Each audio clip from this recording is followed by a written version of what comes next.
नमस्कार दोस्तों, स्वागत है आपका हमारे YouTube चैनल एजे ग्रुप में। और यहाँ पे आज हम बात कर रहे हैं MP police constable exam question जो एमपी की नदियों से संबंधित है। ये क्वेश्चन काफ़ी महत्वपूर्ण हो सकते हैं, जिसके बारे में हम आज बताने जा रहे हैं, जो इस बार एग्जाम में पूछे जा सकते हैं। तो ये काफ़ी इंपॉर्टेंट हो सकते हैं एमपी पुलिस कांस्टेबल एग्जाम के दृष्टिकोण से। तो चलिए शुरू करते हैं हम जल्दी से जल्दी, ये आपको ज़्यादा समय आपका नहीं लेंगे।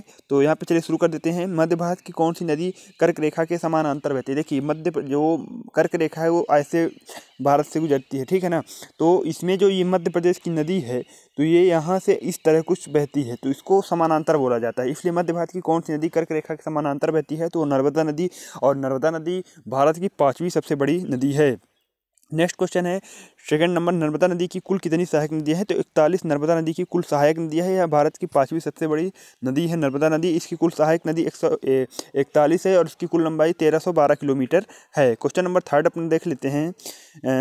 थर्ड क्वेश्चन जो है, सूर्यपुत्री किस नदी को कहा जाता है? तो मतलब सूर्यपुत्री, यह क्वेश्चन बन सकता है कि किस नदी को सूर्यपुत्री के नाम से भी जाना जाता है? तो ताप्ती नदी जो है, इसको सूर्यपुत्री के नाम से भी जाना जाता है। क्वेश्चन नंबर 4 है, चंबल नदी किस नदी की सहायक नदी है? तो ये काफ़ी इंपॉर्टेंट हो सकता है मध्य प्रदेश नदियों से संबंधित प्रश्न में।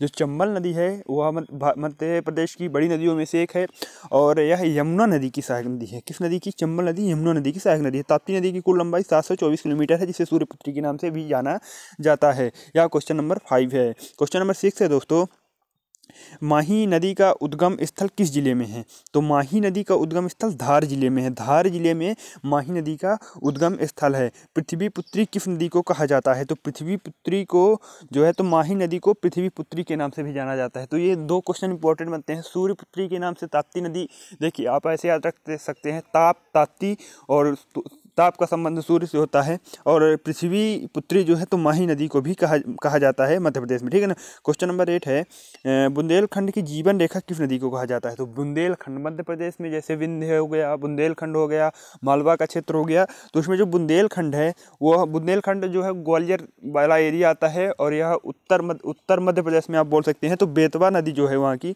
उसे मध्य प्रदेश की जीवन रेखा कहा जाता है। क्वेश्चन नंबर 9 है दोस्तों, किस नदी का शाब्दिक अर्थ शुद्धता होता है? मतलब जो नदी है मध्य प्रदेश में, तो कौन सी ऐसी नदी है जिसका शाब्दिक अर्थ शुद्धता होता है? तो इसका राइट आंसर है क्षिप्रा। क्षिप्रा नदी जो है तो उज्जैन में बहती है, ठीक है ना। क्वेश्चन नंबर 10, उज्जैन किस नदी के किनारे स्थित है? तो यह कई बार क्वेश्चन जो पूछा जा चुका है। तो उज्जैन क्षिप्रा नदी के किनारे पर स्थित है।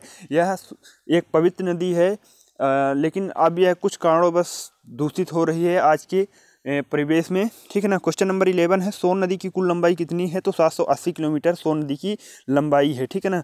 और गंगा के दक्षिण भाग से मिलने वाली सबसे बड़ी नदी कौन सी है? तो सोन नदी है। गंगा नदी है, उत्तर भारत की यह नदी है। तो दक्षिण से जो सबसे बड़ी नदी मिलती है वह सोन नदी है, जो कि मध्य प्रदेश से निकलती है। तो उम्मीद करता हूँ दोस्तों कि आपको यह वीडियो पसंद आई। नंबर 13 है हमारा जो लास्ट क्वेश्चन है, टोंस नदी का उद्गम स्थल किस जिले में है? तो सतना जिले में।